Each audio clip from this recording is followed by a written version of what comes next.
Ex-Menteri Agama Yakut penuhi undangan KPK, diperiksa soal kuota haji. Mantan Menteri Agama era Presiden RI ke-7 Joko Widodo, Yakut Holil Qomas, memenuhi undangan KPK untuk menjalani klarifikasi terkait penyelidikan dugaan korupsi kuota haji, Kamis 7 Agustus. Berdasarkan pantauan, Yakut datang ke gedung KPK tanpa ditemani penasihat hukum tiba sekitar pukul 9.28 waktu Indonesia Barat. Alhamdulillah sehat. Saya dimintai klarifikasi dan keterangan terkait dengan pembagian kuota haji, ujar Yakut saat dikonfirmasi awak media di kantor KPK, Jakarta, Kamis 7 Agustus.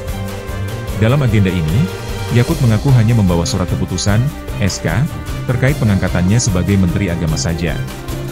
Dia akan menyampaikan semua yang diketahuinya ke penyelidik. Sebelumnya, pelaksana tugas Deputi Penindakan Asep Guntur Rahayu menjelaskan penyelidik akan mendalami dugaan perbuatan melawan hukum terkait dengan penggunaan kuota haji reguler dan khusus.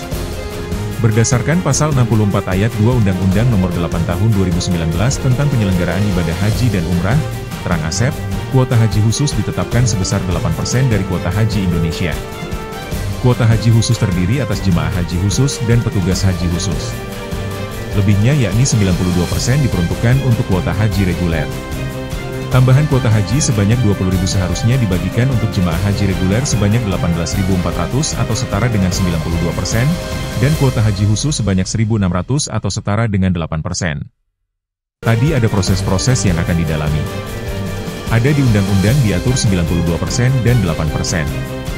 Kenapa bisa 50-50 dan pendalaman lainnya? Prosesnya juga kan, alur perintah dan kemudian juga aliran dana yang dari pembagian tersebut, akan didalami, kata Asep, Rabu 6 Agustus malam. Download Tribun X sekarang, menghadirkan lokal menjadi Indonesia.